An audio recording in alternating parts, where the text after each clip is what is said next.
Luke 22, 36. Luke 22:36. Then he said unto them, this is Jesus talking to the disciples. He said unto them, buy now, but now he that has purse, let him take it, and likewise his script. And he that has no sword, let him sell his garment and buy one. 37. For I say unto you, that this that is written must yet be accomplished in me. And he was reckoned among the transgressors, for the things concerning me have an end. And they said, Lord, behold, here are 2 swords. And he said unto them, it is enough. J.D. Niger, Word of Truth channel, Bible teaching with Jeff Deloach. I am Colby. I am Colby. I am Colby. Heavenly Father, bless my brothers and sisters. Give us understanding, wisdom, knowledge, the ability to dig deeper into your word and understand what you're saying to us, who you are. So some of you have watched the videos of the memorial yesterday. Unbelievable turnout of loving Christian surfer community. I was so proud of my town yesterday and the way we rallied around this kid Colby Ipa, surf royalty, connections to Duke Kahanamoku, who originally came to Huntington Beach 100 years ago and brought surfing to California. That's why they call Huntington Beach Surf City. I am Colby. That was the chant yesterday, because little Colby, him and I went to Costa Rica together with some other family members from the community. My friend Marcel, his 2 boys. So it was a old man, young man thing, and it was really fun because we had a bunch of kids with us from like 10 years old up to 16, and Colby was about 13. This kid,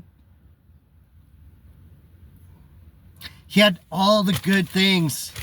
Only 20 years old, and he already had all the good things that a loving Christian should have. He was a very sweet, tender-hearted, loving, caring, full of life individual. And there was thousands of people there yesterday. You guys saw the if you haven't seen the videos, go back. It only scratches the surface. It's hard to understand what we do over here as a community. But just know that we're tied in the Lord. We're tied in the Lord. Some of you might know a pro skateboarder named Christian Hosoi. I know this is a tight-knit thing, and we know each other. Christian Hosoi was a pro skateboarder. See, we're a bunch of pro surfers, pro skateboarders, amateur skateboarders, amateur surfers, just plain surfers, skateboarders, snowboarders. We're board sports. Huntington, mostly surfing. But anyway, we did Colby. I am Colby. So we're all Colby now, because we want to spread the aloha. Aloha is the spirit of Hawaii, the love for each other and family. So there's that. I wanted to get that out of the way. I'm still shook up, but I'm going to try and... I wanted to look at the 2 swords, because it's been interpreted a lot of different ways by a lot of different Bible scholars. And I like looking at those things that haven't been broken down all the way and try and see if I can find anything. That's the way I study. I go deep into this stuff and try and figure out what the two swords mean. We know one of the issues is when Jesus says unto him, grab a sword, for I say unto you that this that is written must be accomplished in me. And then it goes into the quote, and he was reckoned among the transgressors, for the things concerning me have an end. Part of this sword thing is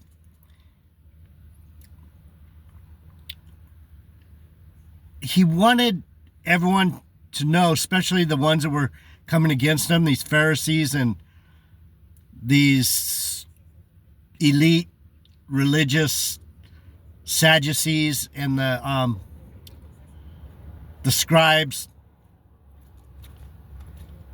even the Romans.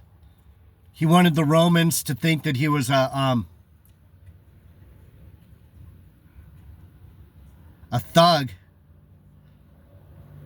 Part of that is he was reckoned with the transgressors.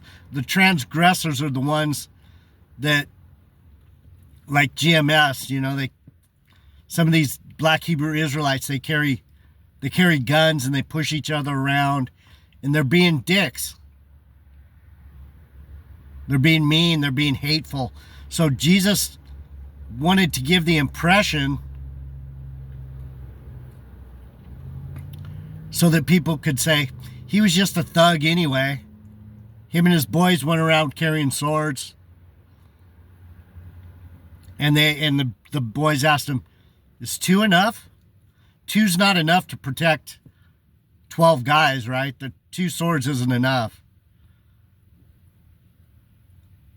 So what could be some of the other reasons why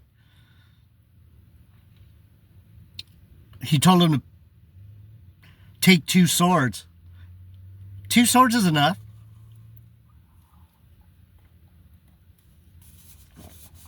What do the 2 swords represent? Some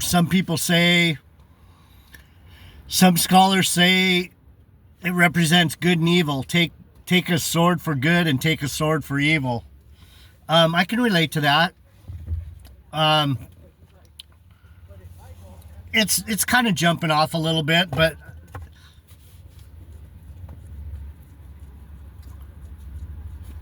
when you look at the book, they call the Bible your sword.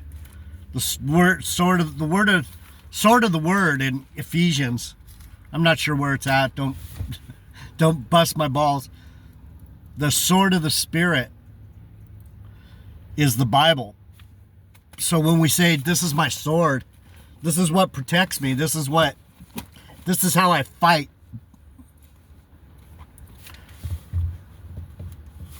With my sword. With the word. So some people misinterpret the Bible. They pick up the wrong sword. They pick up the sword of evil like Choo Choo Charlie did in The Spiders from Mars. He picked up the sword. He picked up the Bible and he used it to cause division and hatred and propaganda. You understand? Choo Choo Charlie wasn't a good man. He was pretending to be a good man because he picked up the sword, but he was picking it up to hurt people. So when these Bible scholars say, well, it could represent good and evil. You only need two realities here on this planet. All you got to know is the difference between good and evil. So in my interpretation, that's what they're saying is the Bible could be used for good or it could be used as we see in the world all the time. These false prophets are using it to spread lies.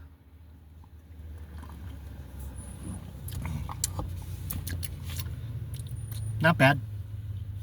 Not great, but not bad. You understand? So, the other, and I haven't heard anyone say this, and I'm surprised. I mean, I didn't dig deep into it, but I looked in Reddit. This is one of the ones where I didn't just open the book today. I kind of wanted to look into this a little bit because I like these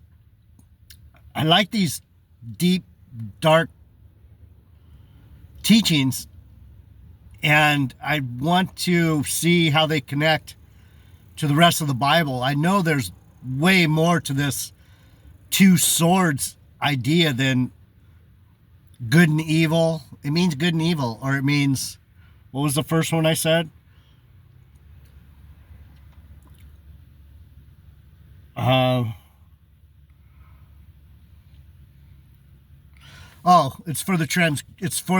To fulfill the scripture that says Jesus was reckoned among the transgressors. So those two make sense. It, for sure, the transgressors, he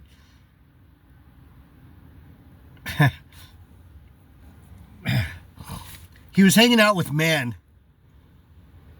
He was hanging out with men. Peter, for one, was very, very carnal because he's King David. He's a bloody man. And they're talking about how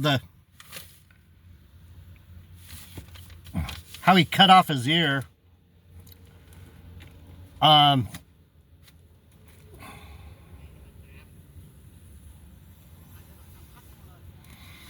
You know, it says one of them smote the servant, the high priest. It's right here on the same page. So it's following, right? It's following. It's on the same page. And one of the disciples cut off the high priest's ear. And one of them smote the servant of the high priest and cut off his right ear. And Jesus answered and said, "Suffer ye thus far?" And he touched the ear and healed him. And Jesus said unto the chief priests and captains of the temple and the elders which were come to him, "You come out as against a thief with swords and staves?"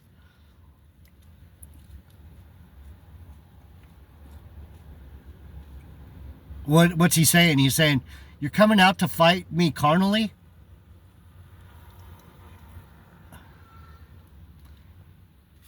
My boys are carnal. Your boys are carnal. I'm spiritual. Jesus said, I am Kobe. I'm spiritual. My boys are swinging swords. You're swinging swords at us. This isn't a carnal fight, is what Jesus is trying to tell him. This is a spiritual fight. When I was in the temple daily with you, none of you attacked me in the temple. But this is your hour and the power of darkness. So Jesus is telling him the sword thing that he's talking about definitely has a carnal, aggressive, violent connotation to it.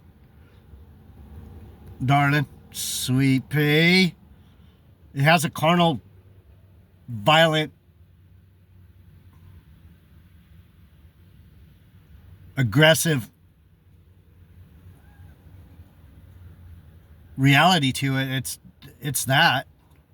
He's saying, yeah, my boys are violent. They swing the sword. Your boys swing the sword. This isn't going to be a carnal battle. This isn't going to be a fleshy battle. This is, you guys, you need to come out of the darkness. Basically, he was saying it about his own, he was saying it about everyone. So the evil side of this sword is the one where you pick up the sword and actually hurt somebody with it.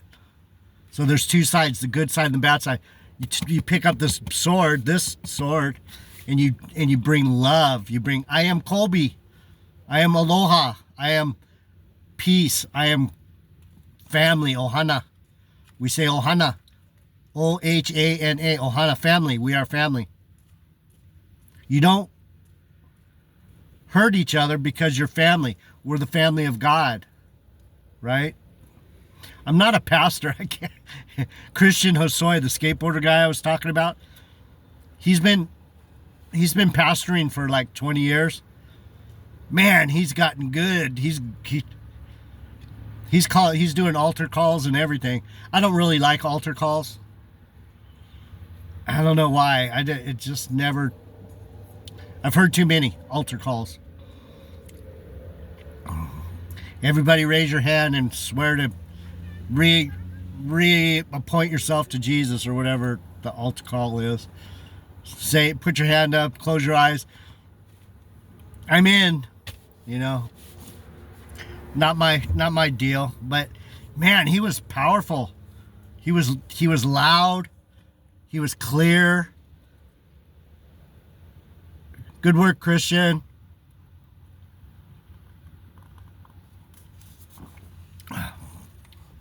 "20 years of preaching," Christian Hosoi. You could look him up on YouTube or on Google. He's a celebrity figure. He's in Google. You'll see him, Christian Hosoi, H-O-S-O-I, Christian Hosoi. I think he's Calvary Chapel. Same place I came out of. Pretty sure it's Calvary. Him and another pro surfer, Joey Baran. So we kind of have our own brand over here. But anyway, back to the two swords. I'm going to jump off now. So there's the transgression issue of it. He had to be numbered among the carnal people. He's just another man. Kill him. Make him die like a man. Whip him. Make him bleed. He was reckoned among the transgressors. He was reckoned among men. Bloody men. Men who pick up the sword. Men who fight. Like Trump. Fight. Getting shot in the air. All this violence. Why is there so much violence behind the orange guy? Because they pick up the sword the wrong way. They're trying to get a carnal result out of a spiritual book. And I think that's why Jesus said 2 swords is enough. All we have to do is separate the wheat from the tares. 2 swords. The ones who pick up the sword are going to die by the sword. And you peaceful brothers and sisters are going to come into my rest. So this is a good example of why you don't go around socking people like I used to do. Pick fights. Stir shit up to get violence going. I grew up in a pretty violent neighborhood. I know I look like a little old pussy old man now, but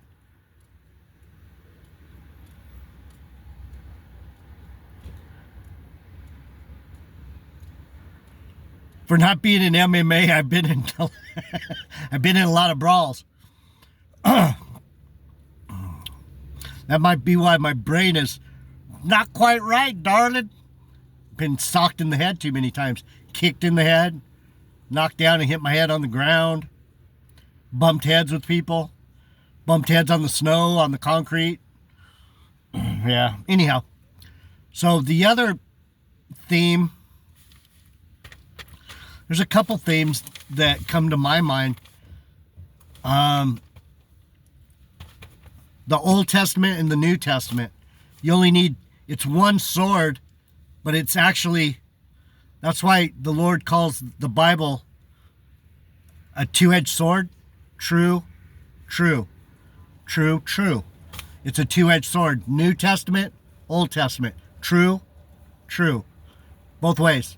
Flat, hand down, true. Hand up, true. Two-edged sword.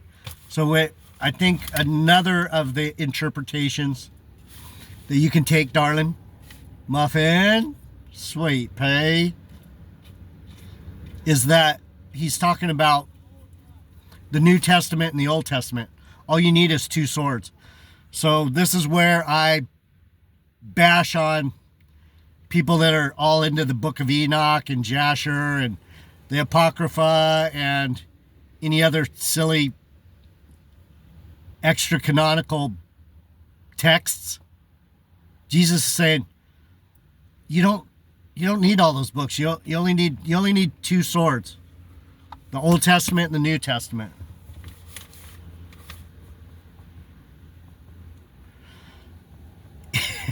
If you took me serious like a pastor or a Bible teacher, like you should, you would like this. But when I say it, it doesn't have any meaning to you. But it might. Do you guys understand what I'm saying? You only need two swords. The book is called the Sword of the Word. So you have one main sword, but it has two edges. So two edges is like you actually have two swords. You have the front edge and the back edge. You can swing it this way once and that way back, and you're getting, it's almost like having two swords, because you can swing it either way you swing it. You can cut someone with it if you're swinging it correctly. So there's another interpretation that I looked into. You have the transgressor theme. Jesus had to be among the men. He had to be like a man. He was reckoned as just a man carrying a sword, being a military dude or whatever. And then there's good and evil. A two-edged sword again, or one sword, you pick it up the right way and you tell people, this is about love, this is about peace, this is about understanding, this is about forgiveness, this is about caring, this is about the fruits of the Spirit, joy. Or you pick it up and you go, no, you can't do that. No, you sinner. You're wicked. No. Men rule, everyone. Women need to bow down.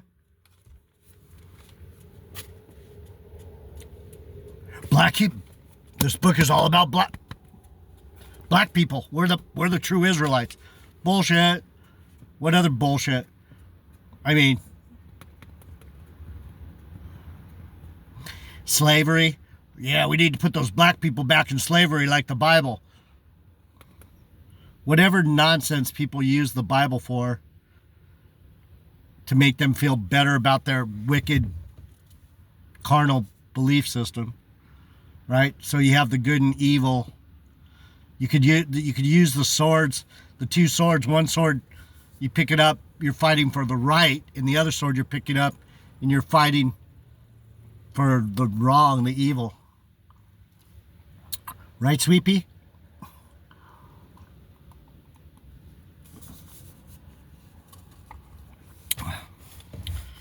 So when I come back, I'm going to get Matthew real quick so I can get this off of my craw, because it's written down, but I don't know why. Matthew 26:52. I have just enough time.